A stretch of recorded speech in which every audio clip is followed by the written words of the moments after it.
na Rede.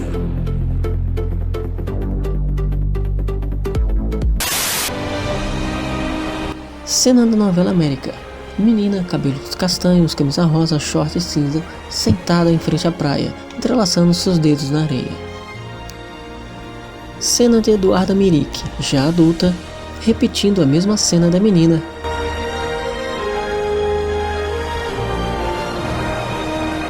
Professora, aquela menina ali não enxerga? Ai, a Duda.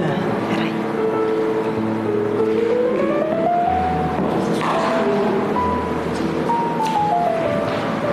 Essa é a Duda. Oi, Duda. Oi, Tudo bem? tudo. Flor. Ó, essa aqui é a Duda. Ela também não enxerga. Copa das Árvores. Sentada no banco com a mochila ao lado e um notebook sobre as pernas, Eduarda digita. Você sai de uma adolescência e entra na fase adulta. Todos nós passamos por isso.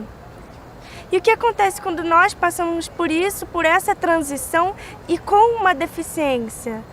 Que em primeiro lugar você tem que se aceitar. Programa na Rede, sempre conectado, sou J. Santos. Estamos com mais uma entrevista aqui no programa. Hoje eu trago uma pessoa que eu admiro muito, que eu assisti ela na TV, eu vi ela na TV. Ela é deficiente visual, do Rio de Janeiro. Ela é carinhosamente chamada de Duda, mas o nome dela é Eduarda Mirique. Ela é atriz, ela também toca violino, toca piano, ela é uma pessoa da música também.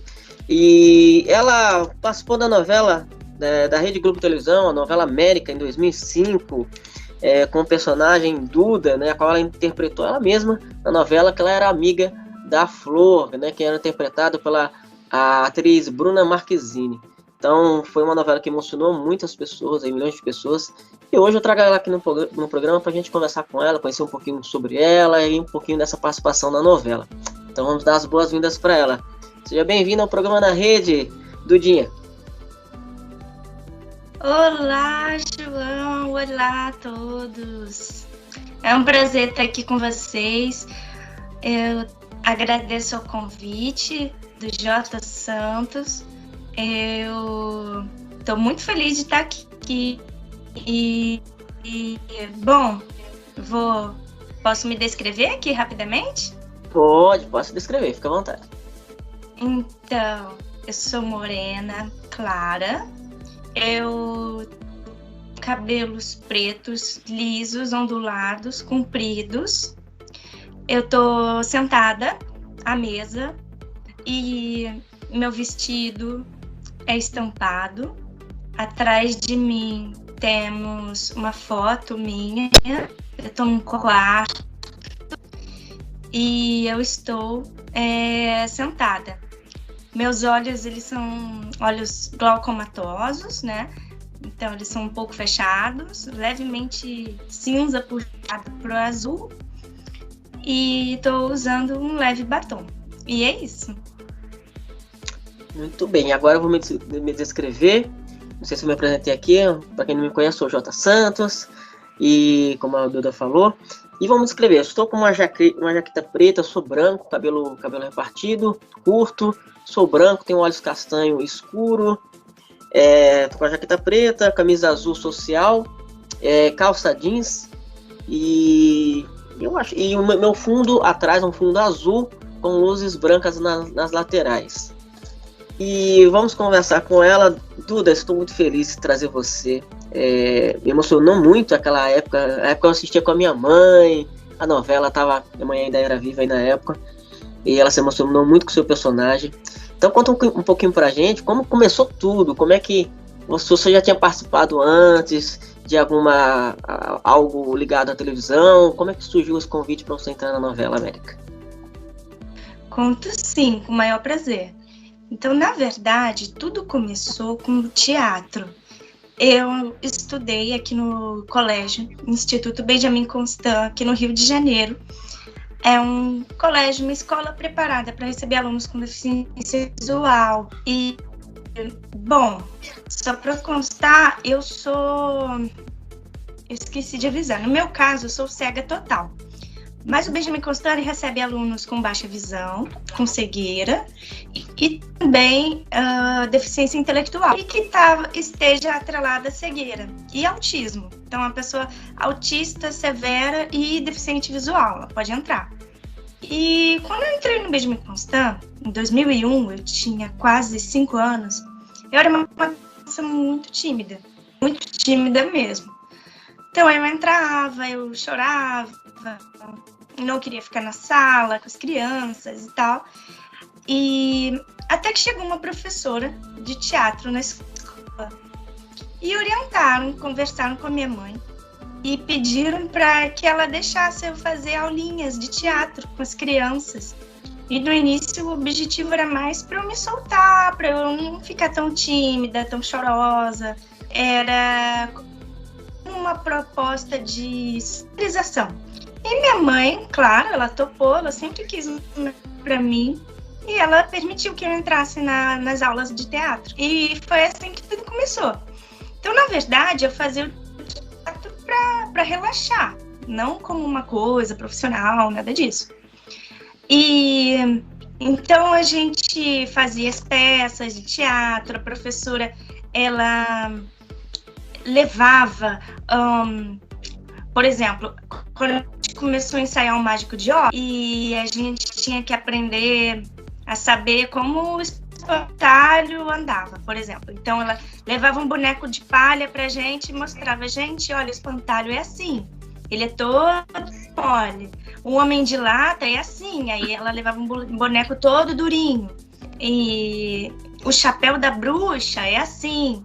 E então tinha todo um trabalho de expressão corporal por trás. Quando eu fiz Mágico de Oz, foi uma peça que eu tenho muito carinho, guardo muito no meu coração, porque essa peça a gente fazia com muito amor, com muita vontade, com muita garra. Eu lembro que eu fui a bruxinha boa da peça, tinha umas pequenas modificações na peça, mas os personagens eram os mesmos, a bruxinha boa, o espantalho, a Dorothy, o leão medroso, o Homem de Lata, enfim. E essa peça, quando a gente estreou, deu muito certo. As pessoas da escola gostaram de assistir, então a gente passou a repetir essa peça. E em 2004, de tanto a gente repetir, uma vez a professora decidiu passar essa peça num domingo. E foi lá na escola. Nesse dia, a equipe, junto com a Glória Pérez, juntamente com câmeras, alguns atores, eles foram para assistir essa peça. Eu não sabia que a Glória Pérez estava lá, eu não sabia de nada disso. Eu queria só fazer teatro e me divertir. E aí, o que aconteceu? A peça correu super bem e a gente foi super aplaudido. Quando terminou, a minha mãe subiu no palco para dar parabéns para todos nós.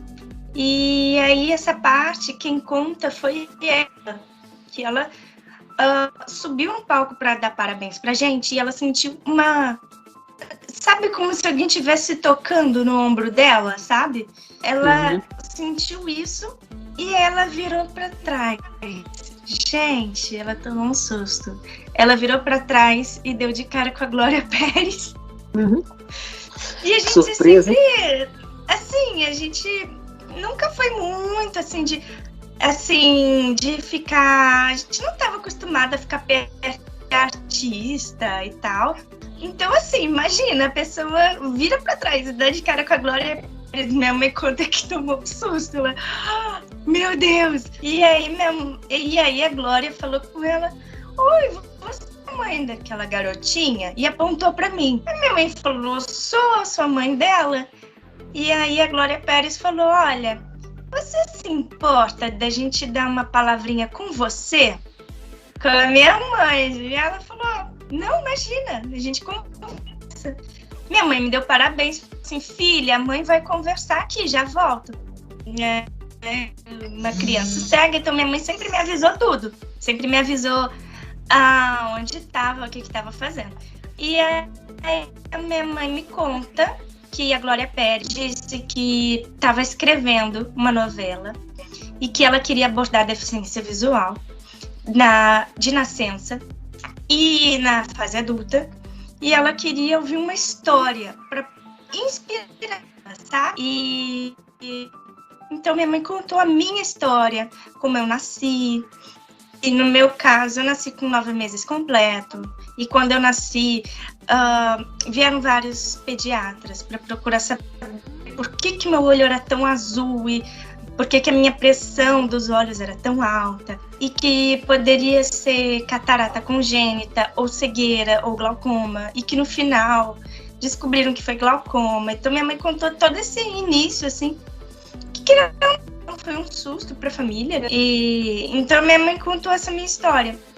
E depois ela falou assim, olha, agora você se importa se eu conversar com a sua filha? E aí a minha mãe falou, não, de jeito nenhum, pode ir conversar com ela. Minha mãe me chamou e a Glória Pérez começou a conversar comigo. Ela tinha uma pessoa na câmera, tinha outra, uma diretora da novela.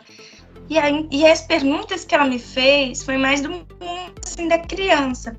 Se eu tinha cor favorita, o que eu gostava de brincar, que era a minha infância. No final, ela descobriu, assim, que era uma infância comum, normal, que eu gostava de brincar de boneca, de pique-esconde, de correr, de ir à praia, de nadar. E aí, depois, ela pegou o contato da minha mãe e explicou, né, que queria que eu ajudasse a Bruna Marquezine nas gravações.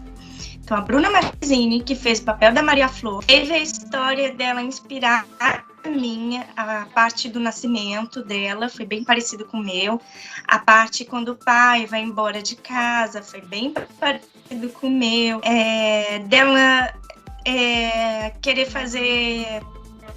estudar e várias coisas. Então a história dela foi inspirada na minha. E no cenário eu comecei trabalhando atrás das câmeras.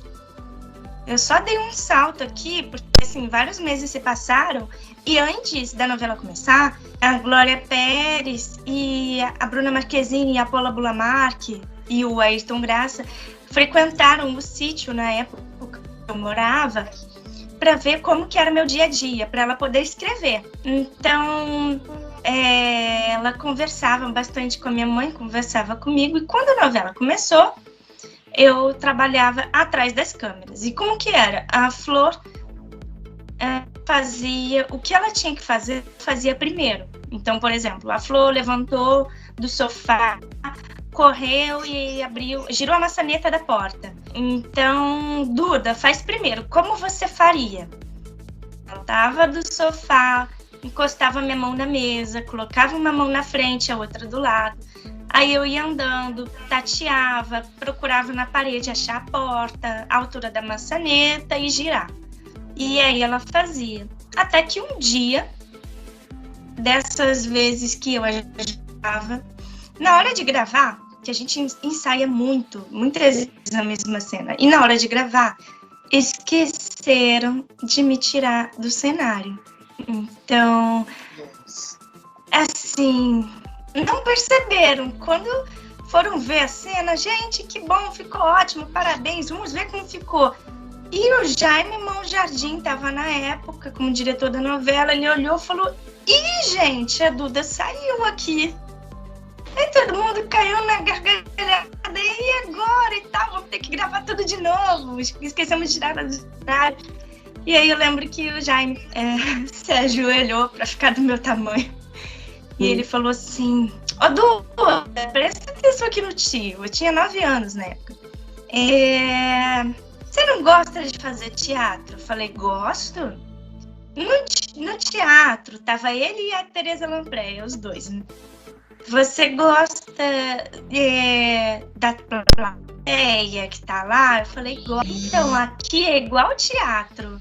A diferença é que em vez de ter uma plateia para te assistir, tem um monte de câmera. E essas câmeras, elas vão filmar e vão jogar sua imagem lá na televisão. Se você quiser, eu falo com a Glória e você entra na novela. E aí eu aceitei. E aí foi assim que eu entrei na novela América, em maio de 2005. Pois é, acho que eu não sei se eu falei aqui, mas você já falou. Você tinha 9 anos na época, né? Hoje você tá com quantos anos? Hoje eu tô com 25 já. 25 anos, olha, na época você tinha 9 anos. E a Bruna também tinha 9 anos. 9,5, na verdade, porque ela é 6 meses mais velha que eu. Então, antes da novela acabar, ela fez 10 e eu continuei com 9. Ah, não. Então, como você falou nesse 9,5, é uma diferença grande de idade. Olha, gente, ela tá muito mais velha. 9,5, esse meio aí dá uma diferença grande. A Bruna sempre foi maiorzinha do que eu, então eu sempre fui a mais baixinha. E como é que foi assim, porque era pra ser só ela, e a história era baseada na sua história, mas quando ela soube que você ia participar junto com ela, como que foi a afinidade de vocês na hora de contracenar junto?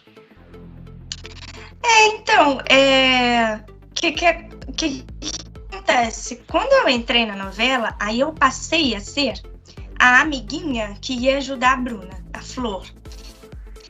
Então, a minha primeira cena eu tô no balé, a mãe dela, que é a Islene, e o Jatobá, eles estão assistindo a aula, né? A Paula tá lá tentando descrever para ele, e aí ela tá reparando, falou assim, ô professor, aquela menininha ali na turma, ela não enxerga?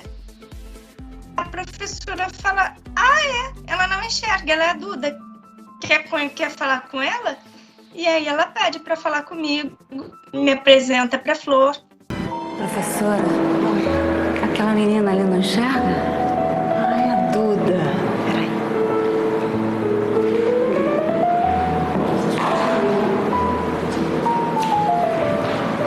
Essa é a Duda. Oi, Duda. Oi, Tudo bem? tudo. Flor. Essa aqui é a Duda. Ela também não enxerga. Não? Não. Você vai fazer balé? Eu não sei, se a mamãe deixar.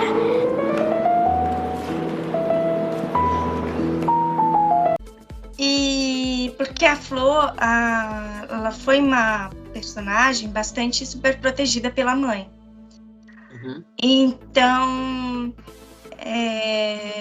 quando ela me conhece e vê que eu faço balé, que eu vou pra escola, que eu toco piano, aparecem várias cenas assim do tipo, ela passa a querer fazer também. Olha, mãe, a Duda faz balé, também quero fazer. Ela estuda, também quero estudar. Ela faz inglês, eu também quero. Então, esse foi o meu papel, assim, na novela. Aí as gravações eram tranquilas. Eram bem tranquilas, porque as minhas falas eram... Eu não tinha muitas frases para decorar. Muitas vezes, as minhas falas eram de improviso na hora. Mas não era assim, o improviso do improviso. Era mais ou menos assim. A Flor, ela tinha frases para ela decorar, o texto para ela estudar. E vou só dar um exemplo como que funcionava. Por exemplo, tem um episódio que a Islene fica noiva do Feitosa. E aí ela chega pra mim, pra Flor e pro Gabrielzinho e fala assim, crianças, olha, eu fiquei noiva. E aí a gente fala, nossa, que legal, deixa eu ver sua aliança. E todo mundo passa a mão na aliança. E aí a Flor pergunta, mãe, de que cor é a aliança? Aí eles paravam a gravação e falavam, ô Duda, numa situação dessa aqui, o que você diria? Entendeu? E aí eu estabelecia, eu falava, Se for de ouro, é amarela. E aí eles gostaram dessa fala, né? Os diretores gostaram da fala e falou, beleza, então quando a gente gravar de novo, você vai falar isso. E aí a Islene vira e fala, nossa, então ela é de ouro mesmo, ó, ela é amarela, entendeu? Então, era assim que eram estabelecidas minhas falas. Geralmente parava e falava, Duda, nesse caso aqui, o que você falaria? E era assim, era muito gostoso. Era muito legal. O legal de você participar do personagem da Flor, né? Do próprio Jatobá, que até assim, me marcou bastante a naturalidade. Eu acho que essa é o que fascina, o bom ator, ele consegue se transformar, né? Por exemplo, ele não é cego, Marcos Frota, que interpretava o Jatobá, mas ele interpretou tão bem que você olhava, você falava, eu olhava e eu falava, não, ele é como se ele já fosse realmente deficiente, pelo personagem, a própria Marquezine também, e a história, ela emocionou bastante, eu acho que muita gente lembra até hoje, por quê? Porque foi uma história, ela foi mostrada de uma forma bem natural, assim, não foi nada forçado, eu achei bem tranquilo e muito emocionante, né? Assim, por o personagem da Flor querer ter uma liberdade, a mãe dela cuidar muito, proteger bastante ela, mas passar esse sentimento e ele transparecer para as pessoas que estão assistindo, ficou muito emocionante. Eu acho que muitas pessoas até hoje, não sei se como é que foi no começo, até te perguntar agora, como é que foi quando decorrer assim da sua vida, você gravando e o seu cotidiano, as pessoas você começou a ter fãs, as pessoas reconhecer e gostar de você por você estar participando da novela? Sim. Então, sobre a história da Flor, ela ser muito protegida pela mãe, era uma coisa que não era tão incomum comigo. Porque, por exemplo, por mais que minha mãe tivesse cuidado comigo, ela não me impedia de brincar, por exemplo. Não era tanto como a Islene. Não, do tipo, meu Deus, Flor, não abre essa porta. Não, minha mãe nunca gritou comigo nesse ponto, porque ela sabia que se me gritasse eu ia me assustar. Então, por exemplo, eu fui uma criança levada. Eu gostava muito de subir em escadas. Eu gostava de subir na janela e ficar brincando de cambalhota. Então, a minha mãe sempre chegava e falava... Oi? Mas você não gostava de subir em árvore, não, né? Porque não tinha, senão eu subia. Meu Deus, isso é um perigo, isso é um perigo. Eu gostava de em tudo quanto era coisa. Então, minha mãe olhava e falava, olha o que essa menina sapeca tá fazendo. Duda, vamos descer daí agora, entendeu? Era isso que ela fazia, mas nunca assim, como a Islene fazia, não. Era diferente. E eu fui criada pela minha mãe e pela minha avó. Então, as duas viam quando eu aprontava e... Às vezes que eu fugia de casa, com bicicleta, só via minha avó longe, falando, Duda, vira pra direita. E aí eu virava pra voltar pra casa. Então essa parte que foi um pouco diferente. Mas eu tive uma infância muito saudável, muito gostosa. Brinquei muito e se tiver uma criança, brinco até hoje. A gente é assim, né? É muito gostoso. Eu tenho brinquedos que eu guardei até hoje, assim. Tem brinquedos que eu tenho guardados e falo, não, essa boneca aqui eu não dou. Não, tem que guardar. Quando você tiver seus filhos, você casar, você olha, isso aqui é da mamãe, entendeu? Tem que ser assim. Exatamente, assim. Nossa, tem brinquedos que marcam a gente. E a novela, quando eu apareci numa terça à noite, na quarta ou na quinta, eu já começava a ouvir uns boatos, umas vozes assim na rua. E olha, a menininha da novela ali. Aí começou assim, olha a menininha da novela, olha a menininha da novela.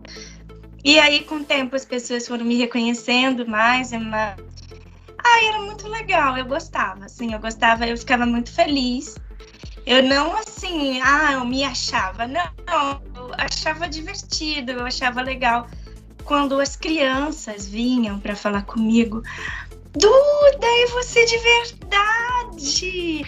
Duda, eu sou fulana, tira uma foto comigo para mostrar para não sei quem. Então, era sempre assim. Tinha gente que parava na rua. Duda, eu tô aqui com meu pai no telefone, ele não acredita que eu tô... Você fala com ele? Eu pegava o celular. Oi, pai da fulana, tô aqui. Então, era muito gostoso. Quando eu ia no parque ou no shopping, as pessoas me reconheciam, pediam para tirar foto. E o que a gente resolveu? Muitas vezes as pessoas pediam autógrafo. Só que eu não sabia assinar meu nome. É uma pena, eu gostaria de já estar sabendo nessa época, mas eu não sabia. Então, o que a gente fez? Para resolver essa questão? Eu tirei várias fotos,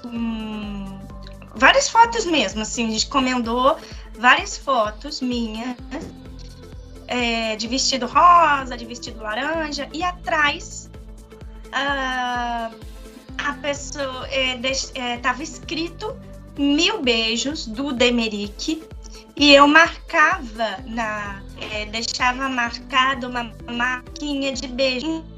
A pessoa falava assim, Duda, me dá um autógrafo? Então eu estendi, andava com uma bolsinha já com as fotos, e aí eu estendia e entregava para criança, para adolescente, para jovem, para adulto, para senhor, para senhora, para bebê.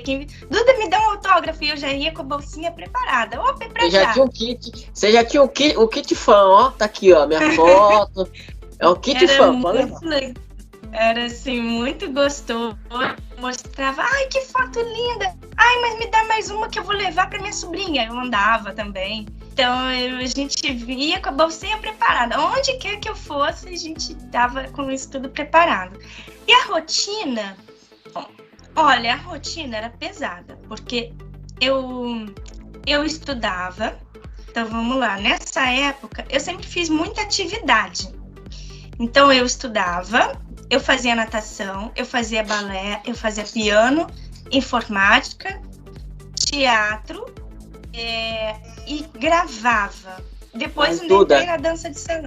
Oi? Deixa eu te interromper rapidamente. Você não ficou doida, não, com tanta coisa assim? Você não ficou meio maluca, não? Conseguiu fazer tudo isso, gravar ainda? Era quantas horas de gravação e como é que você fazia? Era quantas horas de gravação e quantas horas você tinha para dormir e tinha para fazer tudo isso aí? Então, a gente sempre dividia. O que acontece? Quando tinha gravação, eu não ia para a escola. Às vezes eu não ia para a escola ou eu ia mais cedo. Então, às vezes eu tinha que faltar, realmente.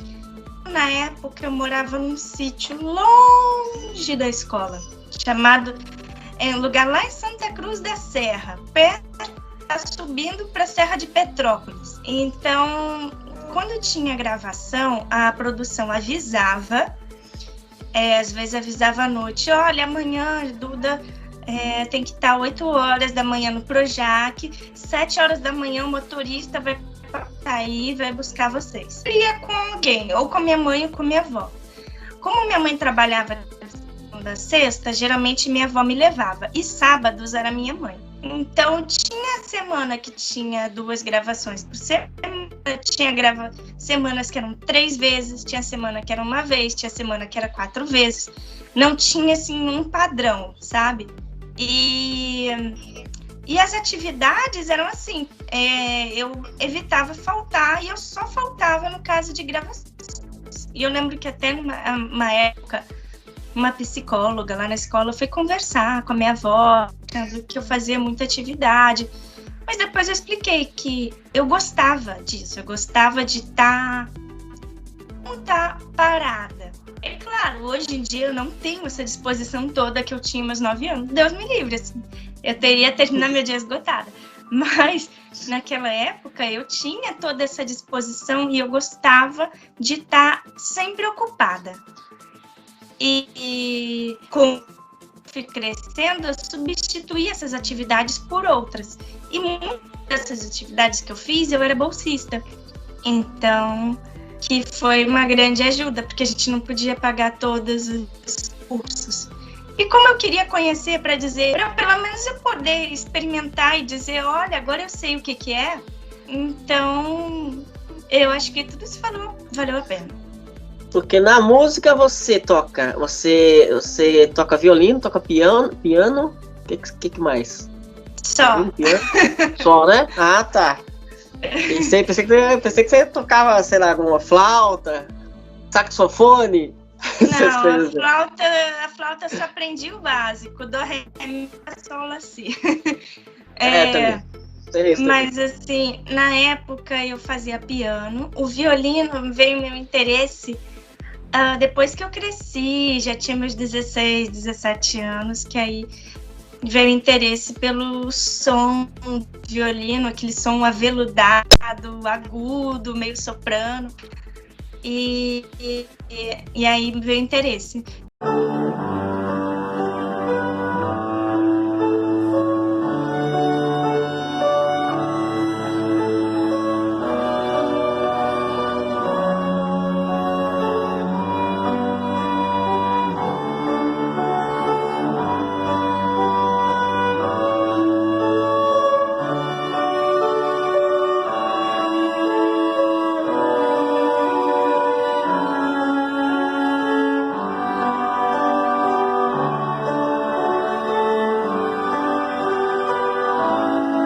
E o coral, que eu fiz parte de 2 coros por bastante tempo. Gostava bastante de cantar.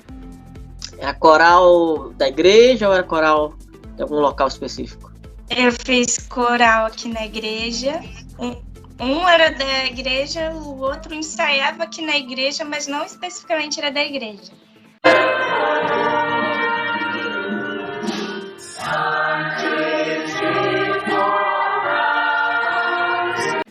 Ao todo foram aí uns 10 anos de coral. Poxa, bastante tempo, hein? E como é que entrou na tua vida a faculdade? Como é que você soube o que você queria fazer? Como você soube qual a formação que você queria seguir? Você é bióloga, né? Eu sou bióloga.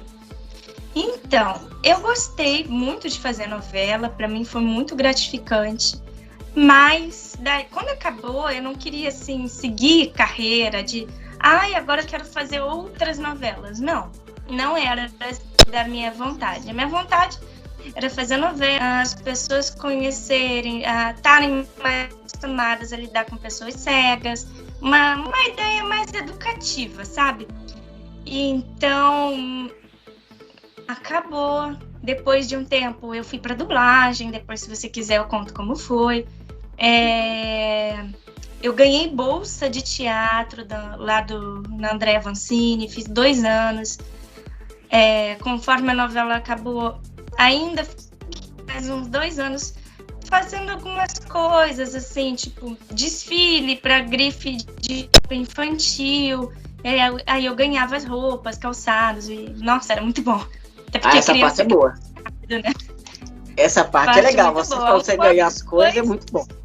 Um ano depois já mudava, o pé crescia, a criança cresce, já perde a roupa toda, então realmente foi uma ajuda muito boa que a gente recebeu. Olha, graças a Deus, só tenho a agradecer. Mas eu gostei muito de estudar, na verdade. Sempre gostei de estudar e sempre minha matéria favorita foi ciências na escola. Desde muito cedo. Sempre gostei de ciências. Bicho, planta, bactéria, vírus e protozoários, algas, era comigo. Enquanto muita gente não gosta nem de ouvir falar de bactéria, você sempre gostou. Bactéria, planta, tudo. Nossa, eu gostava. Que fascinou. Aquilo sempre me fascinou. Desde assim, eu costumo dizer desde sempre.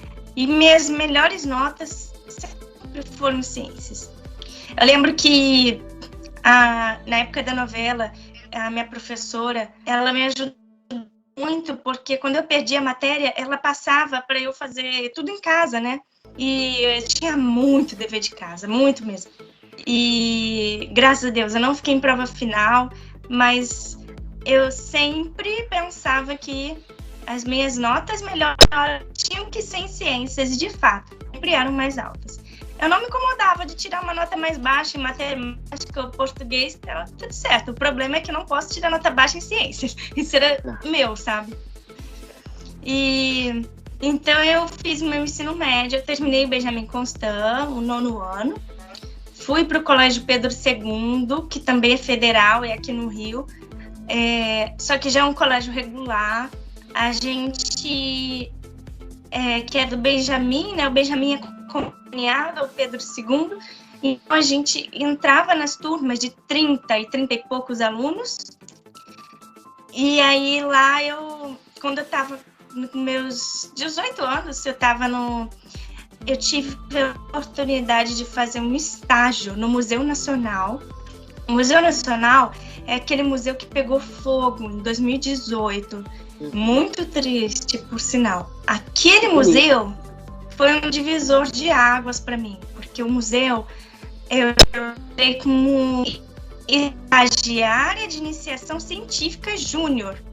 Lá no museu, eu estava no início do 3º ano e eu fiquei na seção de assistência ao ensino do museu e a gente tinha que saber tudo que tinha em cada exposição para poder fazer uma visita, uma mediação para as escolas e para os professores, alunos, mediações espontâneas. Então, eu tive muito acesso à parte científica da coisa, sabe? Nome de espécie, onde é o habitat daquela espécie, daquele dinossauro, onde que ele vivia, história do Egito Antigo, Pompeia, diversos animais do fundo do mar que podia tocar nele, nos fósseis. E ali foi quando eu decidi que eu queria ser uma bióloga, pesquisadora. Então foi ali que veio a ideia. E em 2015 eu ingressei aqui na PUC-Rio com bolsa integral e ingressei no estudo das ciências biológicas. Já terminou ou não? Terminei. No meio do caminho, o bicho da licenciatura me picou e aí eu mudei para licenciatura. Eu só falar, quando você é picada pelo bichinho da licenciatura, você não quer voltar mais atrás. Aí foi o que aconteceu comigo. Formei ano passado. Poxa, que bom! E agora, te perguntando aqui antes que eu esqueça, como é que você entrou na dublagem? Como é que foi essa parte da dublagem? A dublagem, então, lembra que eu tinha uma bolsa no teatro? Então, sim. Naquele local tinha aulas de teatro, vídeo e dublagem. No recreio, o pessoal da dublagem entrava no recreio junto com a gente. E eu fiz uma amiga e ela era dublagem. E aí eu perguntava assim, nossa, Nanda, que nome diferente, dublagem. O que é isso? Eu sei o que é, né? Já tô acostumada, mas dublagem, esse nome é tão diferente, tão engraçado. E o meu interesse primeiro veio pelo nome. Aí ela falou, Duda, é tipo assim, tem um filme, um desenho que tá em inglês, mas aí a gente tem que falar em português, em cima da fala do personagem. Aí a gente ir lá, bota fone de ouvido. Aí eu fiquei assim, gente, que legal, que diferente. Nunca tinha ouvido falar. E aí que eu saí, né, do teatro e tal. E ela também saiu dessa dublagem. Mas as nossas mães continuaram mantendo contato. E aí um dia a mãe dessa minha amiga falou com a minha mãe, falou, não, eu achei que um curso de dublagem aqui para Nanda é muito bom. Essa diretora, ela adora criança. Olha, coloquei a Nanda, até o irmãozinho dela de 4 anos já tá dublando também. traz a Duda aqui, porque essa diretora, ela é muito calminha, ela é muito boazinha. Eu boto vocês em contato. A Fernanda gostou tanto dela, meu filhinho também. Traz ela aqui. E aí, minha mãe falou pra mim. Falei, oba, mãe, vamos. E aí, me levou, né? E lá a gente conheceu a Ângela Bonatti. Foi lá que eu a conheci. Então, quando eu cheguei lá, ela foi super querida comigo e falou: oi, Duda, meu nome é Ângela. Olha, a gente está aqui num curso, vou te apresentar as crianças que estão aqui. Olha, a gente está estudando um desenho de um dinossauro. E aí ela começou a me descrever cada personagem e tal. E aí eu entrei no curso. Então, o curso, como que era? A gente fazia a primeira parte de expressão corporal, aula de respiração, aquela coisa. Textos para a gente ler sobre a articulação das palavras. Então, eu escrevia em braille, minha mãe me ditava, e aí eu levava, falava, professora, eu trouxe o textinho da letra B. E aí tinha um monte de frases, tudo com a letra B. E aí ela me corrigia, assim como corrigia as crianças para aprender a articular. E na hora da gente testar, ela falava, Duda, sua personagem vai ser tal. Ela tá muito invocada, ela é uma personagem muito ranzinza. Então ela fazia toda a descrição para mim. Rabugento. Bem, exatamente. E você vai ouvir a fala dela agora. Aí ela botava um filmezinho lá para reproduzir. E aí, na hora que ela falava, ela apertava a minha mão para falar, ó, essa que tá falando aqui vai ser você. E como eu fazia inglês na época, né? E então eu entendia já algumas coisas.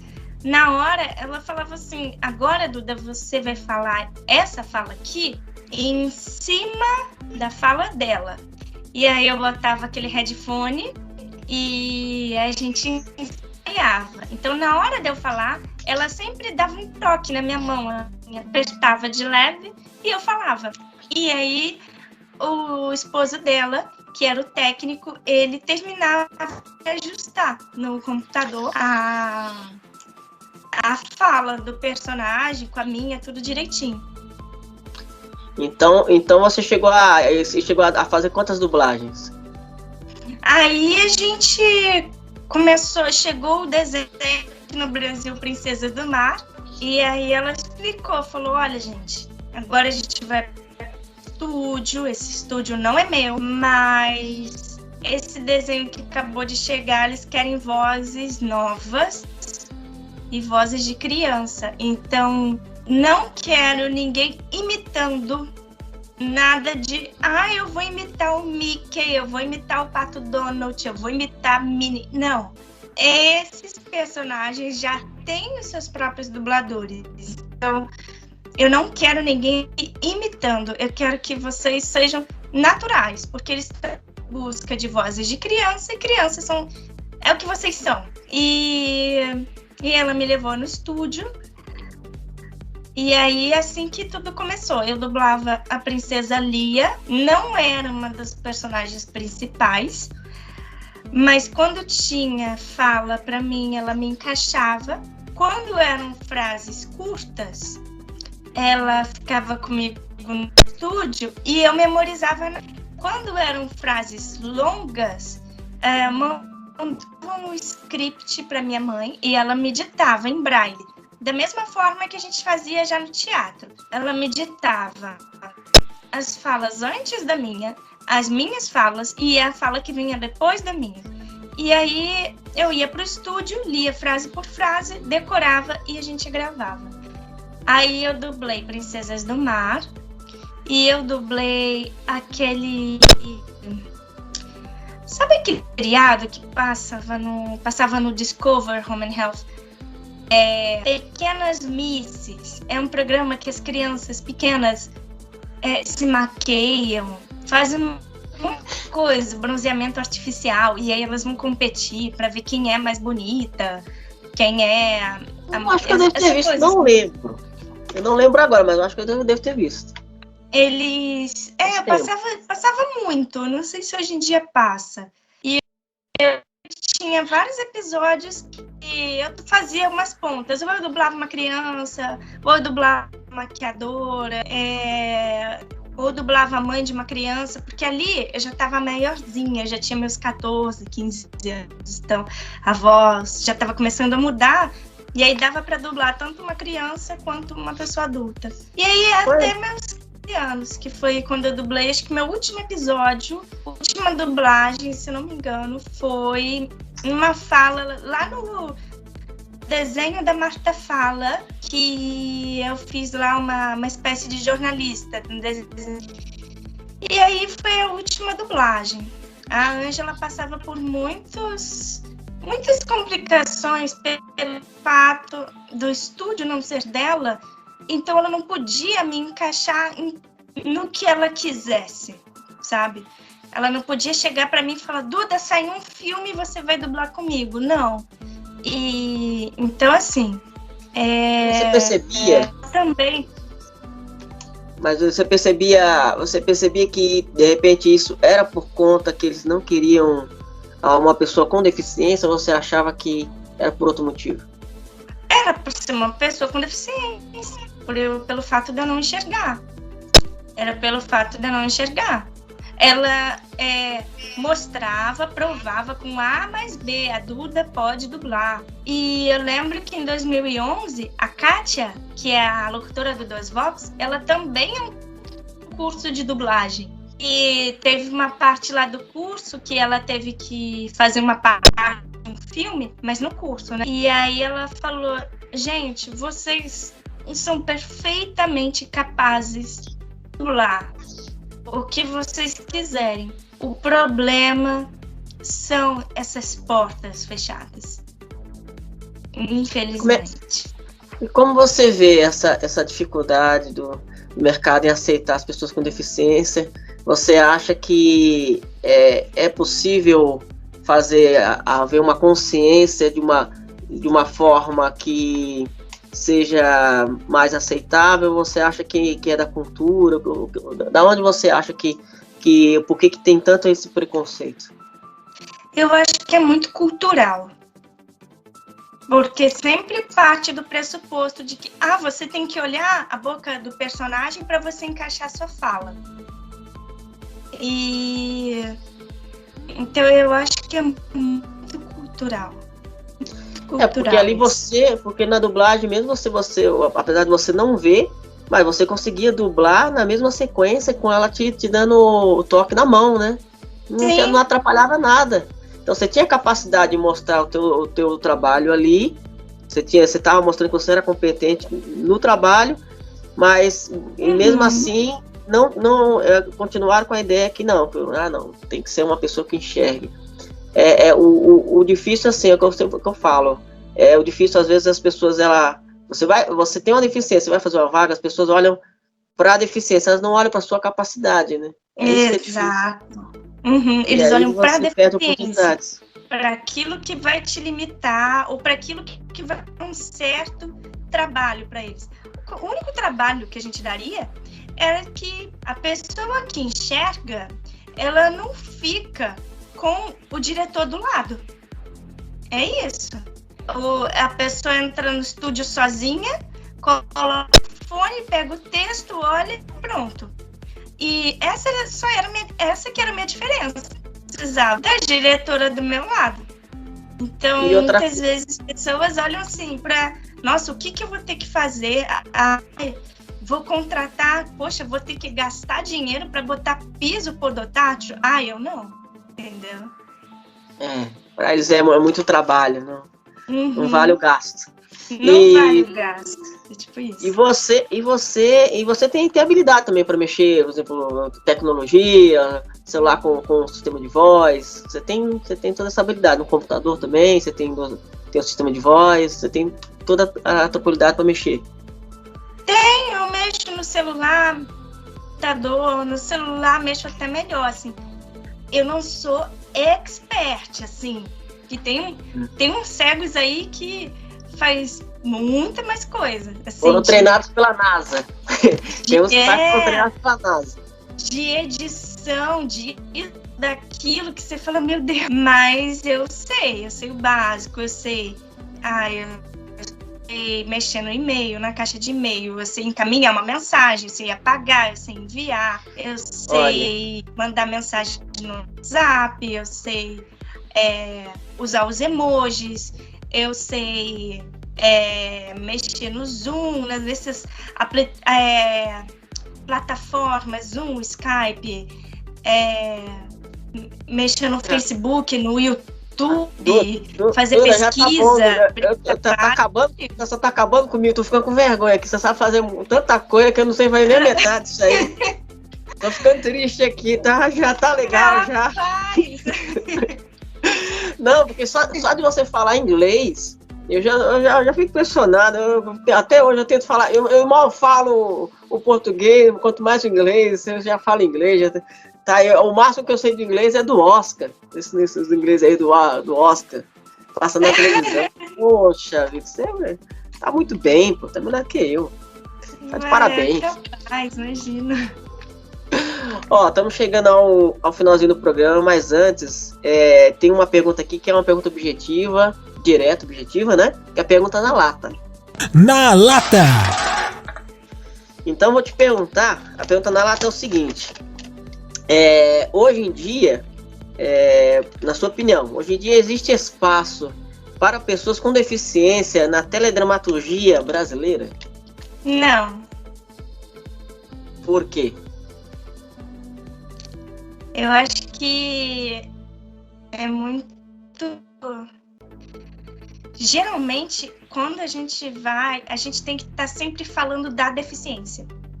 Uhum. Então... é muito pouco ainda o que a gente tem. Muito pouco o que a gente tem a gente tem muito a mostrar, mas tem muito pouca aceitação. Se você vai trabalhar numa novela, você tem que falar da deficiência. Você tem que falar daquilo que você pode e não pode fazer. Eu, por exemplo, na novela Caras e Bocas, eu vi a personagem da Anitta, não sei se ela foi entrevistada. Ainda bem que no meio da novela mudaram um pouco o rumo das coisas, porque eu não gostava de vê-la lá trabalhando, entregando flores. Eu pensava, meu Deus, mas a gente pode muito mais do que entregar flores. Nada contra quem entrega flores, mas acho que a gente pode mais. Quando botaram ela pra casar, pra ter filho, pra, enfim, namorar, aí eu senti que deu um up. Porque eu acho que é isso que a gente tem que mostrar, que a gente pode fazer qualquer coisa, sabe? A gente pode casar ou não casar, a gente tem esse direito de escolha. A LBI de 2015 nos permite isso. Planejamento familiar,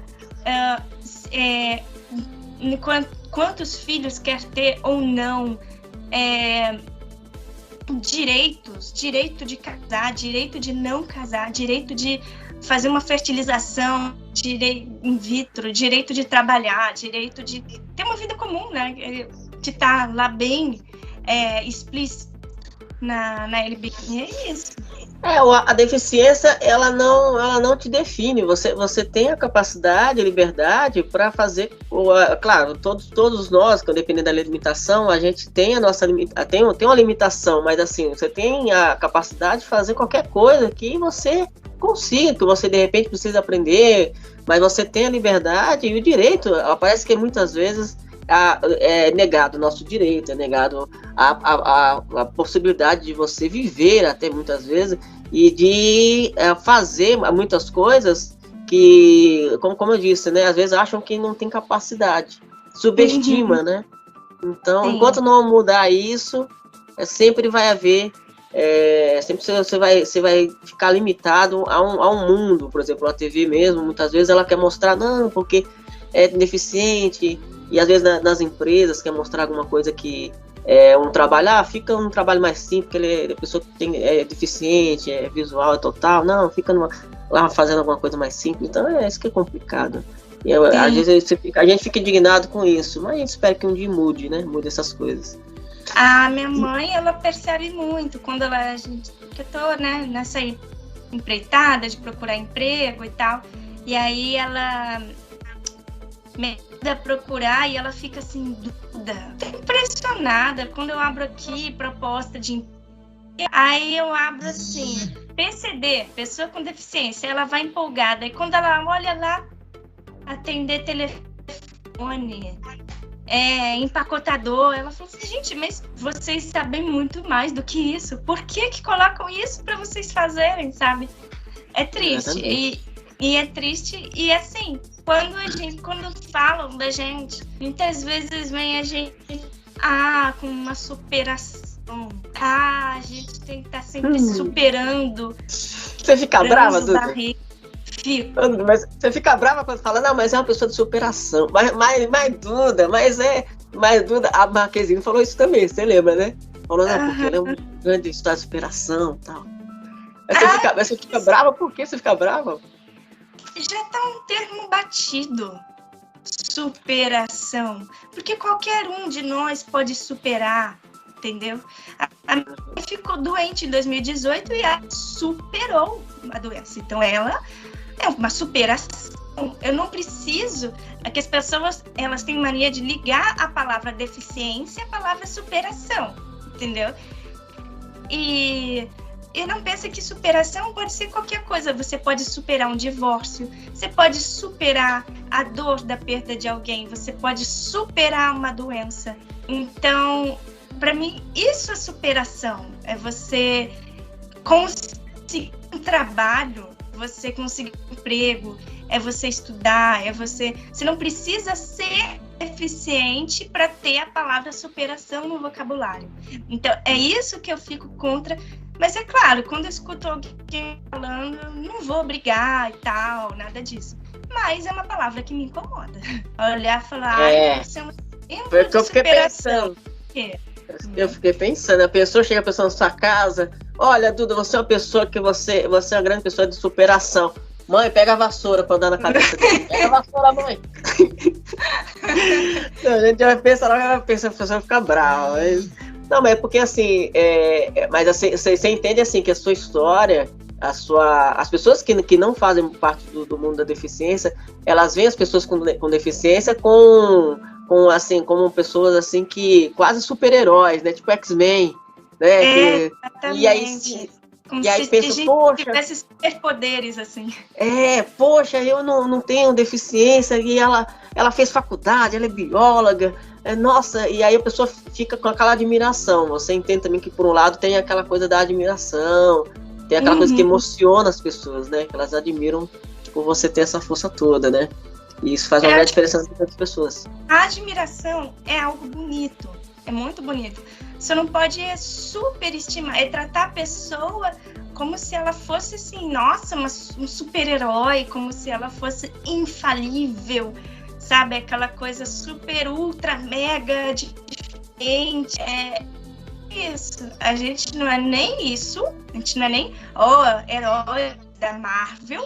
Mas também a gente não é o coitadinho da esquina, entendeu? A gente é normal. Só isso. Exatamente. Exatamente. Eu digo que assim, às vezes as pessoas elas olham para você. E às vezes quando a gente vai crescendo, depois a gente vai crescendo, a gente percebe que as pessoas às vezes julgam a gente, gostam de julgar muito, às vezes você encontra pessoas que são legais para ter amizade, outras não. E as crianças, e quando você é criança, a criança ela tem uma sinceridade, uma verdade. Você me fez lembrar que uma vez eu tava com minha ex, e uma vez ela tava pra sair no trabalho, eu fui buscar ela tava com a bengalinha dela. E a criança olhou e falou, olha mãe, a moça vai pescar, ó. Tá com uma bengala, tá com uma vara de pescar, achando que cada bengalinha. E aí, em vez dela ficar irritada, ela deu risada, aí eu na hora eu vi que as pessoas olhavam a gente assim, meio com...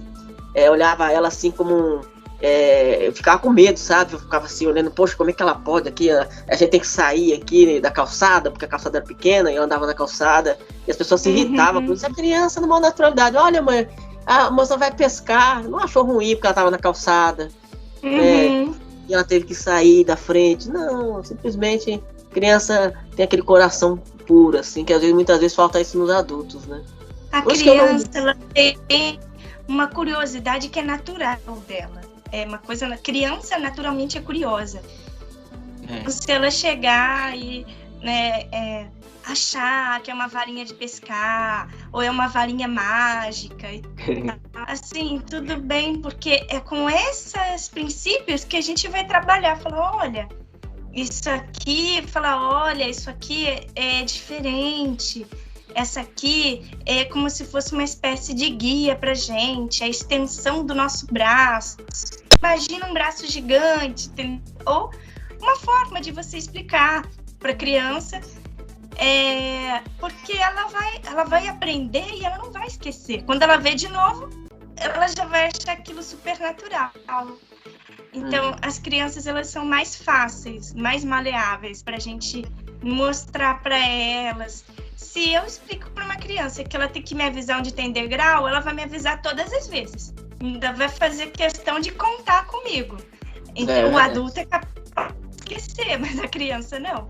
Eu digo pela experiência que eu tive aqui muito na igreja, na escola dominical com as crianças, quando eu dava aula e tal. E era muito legal, porque eu mostrava muitas imagens, né? O personagem da Bíblia, e as crianças me diziam o que elas estavam vendo. E eu tô vendo Adão, eu tô vendo Eva, eu tô vendo um bebê, eu tô vendo uma fruta, eu tô vendo isso. E era muito legal. É uma experiência única. Bom, Duda, obrigado pelo papo, tá? A gente tá acabando nosso tempo aqui, mas agradeço muito pela sua participação. Obrigado, eu via você na novela, eu minha mãe, me fez lembrar uma época boa, que minha mãe estava viva na época, e assim, o teu personagem foi muito legal, acho que emocionou muitas pessoas. Obrigado por ter participado, obrigado por esse carinho, pela atenção, a gente conversou. Agradeço a sua mãe também. E assim, eu fico à vontade para se despedir dos nossos ouvintes aí, nossos telespectadores aí. Obrigada, J. Santos. Eu que agradeço muito pelo convite. Fico muito feliz mesmo e adorei as perguntas. Obrigada a você que assistiu a gente até aqui, me aguentou falando pra caramba. Eu falo bastante. E é isso, o recado que eu tenho para deixar assim, para vocês é esse tradicional, né? Nunca desistir daquilo que você tem vontade de fazer e não imaginar que aquilo é impossível. Então, se você tem vontade de ser um jornalista, seja um jornalista, corra atrás de bolsas e de ajuda. Hoje em dia, graças a Deus, o mundo tecnológico tem ajudado bastante. Se você tem vontade de, sei lá, ser um matemático, um professor, independente daquilo que você tenha, daquilo, seja uma deficiência, seja uma mobilidade reduzida, seja um transtorno, seja o que for, mas não que isso fique na frente da sua identidade. Você é uma pessoa como qualquer outra, com desejos, com direitos e com deveres. E é isso. Quem quiser me chamar, meu Facebook é Duda Emerick, E-M de Maria, E-R-I-C-K. Um abraço em todos vocês e força que, se Deus quiser, essa pandemia vai passar e vacinem-se. Um beijo. Sim, se Deus quiser. Bom, obrigado, Duda. Essa foi a Duda Emerick, a Dudinha de América, da novela América, que eu fiquei muito feliz de trazer aqui. Bom, gente, mais uma entrevista que entrar no programa. O Programa na Rede fica por aqui. Quem quiser mandar um e-mail, programa na rede, oficial@gmail.com. Estamos na rádio O Melhor da Música, todo domingo às 10 horas da manhã, e toda quarta-feira às 7 horas da noite você tem a representação das entrevistas. E também estamos na rádio Melodia do Rio Grande do Norte, também toda terça-feira, 1h da tarde. Então é isso. Quem puder também curtir nossos vídeos no YouTube, essa entrevista vai também estar no YouTube. Então é isso, curtam, se quiserem se inscrevam no canal, é isso. Tamo junto, um grande abraço, até o próximo programa, até mais. Na rede. O que está fazendo a Duda vencer só é uma palavrinha mágica, o amor.